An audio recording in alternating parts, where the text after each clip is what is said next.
Une nouvelle étude montre que les enfants exposés aux écrans ont plus de risques d'avoir des troubles du langage que les autres. Bonjour Manon Collet, Bonjour.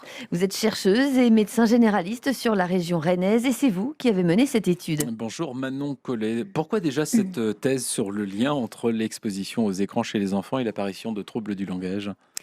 Heu, En médecine générale, les troubles de langage sont importants chez les jeunes enfants puisque c'est le pilier, du développement du psychomoteur de l'enfant.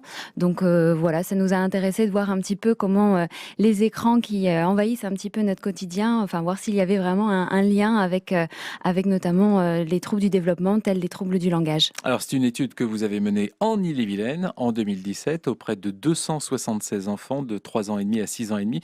Première chose avant de rentrer dans les détails de cette étude, les écrans apparemment arrivent très tôt dans la vie de nos jeunes enfants. Mais tout à fait, c'est une constatation, réelle.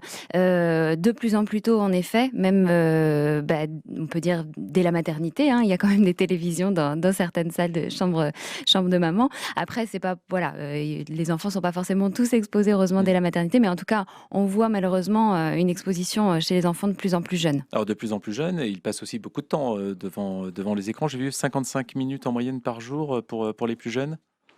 Alors dans notre étude, en tout Oui, cas, c'est en moyenne, nos enfants de 3 et demi à 6 ans et demi, en moyenne, passaient 75 minutes par jour. Ouais, 75 minutes. 55 minutes, c'était plutôt nos témoins, du coup, ceux qui avaient pas de problème de langage et plutôt une heure et demie, chez nos cas. Mais voilà, sur notre population, en tout cas, ils passaient, à cet âge-là, en moyenne, 75 minutes par jour devant les écrans. Alors, qu'est-ce qui ressort dans les grandes lignes, particulièrement que les enfants qui ont été exposés très tôt aux écrans avant l'école, très tôt dans la journée, hein, je veux dire, ont plus de risques d'avoir des troubles du langage, c'est ça? Oui, voilà, ça c'est notre premier résultat notamment.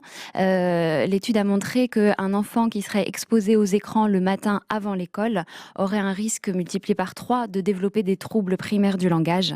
Ça veut dire que ça le rend moins capable d'apprendre pendant la journée, par exemple?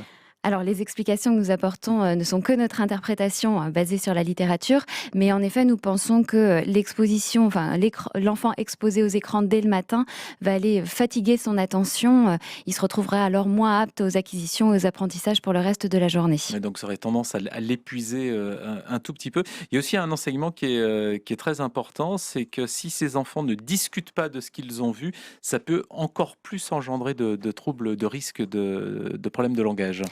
Tout à fait. C'est-à-dire que notre deuxième résultat est que le fait de discuter rarement, voire jamais du contenu des écrans avec ses parents, serait lié à un risque multiplié par 2 de développer des troubles primaires du langage. Et on a réussi à montrer une interaction entre ces 2 facteurs d'exposition. C'est-à-dire qu'un enfant qui présenterait ces 2 expositions, donc à la fois ne peut être exposé dès le matin et discuter rarement du contenu des écrans, lui serait 6 fois plus à risque de développer des troubles primaires du langage. C'est-à-dire qu'il y a une interaction, vraiment un effet additionnel des risques. Alors on peut se dire, bon, c'est OK, c'est un phénomène de société. Non, c'est plus que ça, c'est un problème de santé publique. Oui, tout à fait. C'est pour ça aussi qu'on en parle. Pour nous, c'est vraiment un problème de santé publique puisque, comme on disait tout à l'heure, les troubles du langage, c'est vraiment un des piliers du développement psychomoteur de l'enfant. C'est dès l'enfance que les bases se mettent en place. Donc c'est important de réagir, dès maintenant. Il y a déjà eu des études en la matière sur le sujet? Bien sûr, on n'est pas les seuls à parler de ça, notamment beaucoup d'études internationales qui ont montré les effets délétères des écrans sur la santé des jeunes enfants, que ce soit sur les troubles attentionnels, les troubles cognitifs, les troubles du sommeil, l'obésité, la violence. Il y a beaucoup d'études et on espère qu'il y en Souvent en aura encore milieu d'autres. hospitalier. Vous, c'était plutôt en milieu, j'ai envie de dire quoi, ambulatoire, c'est ça, non? Oui, c'est ça, on parle de milieu ambulatoire puisqu'on a recruté les enfants en médecine de ville. Et ce que montre particulièrement votre étude, ce que ne montraient pas les études précédentes, c'est l'importance de cette exposition le matin et de l'accompagnement des parents, donc.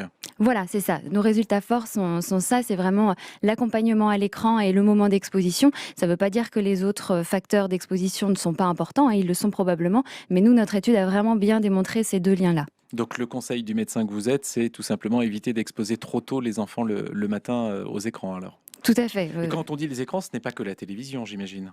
Non, nous, notre étude, on s'est intéressé vraiment au multi-écran. Donc tout ce qui est tablette, console de jeu, smartphone, ordinateur, télévision, tout type d'écran confondu.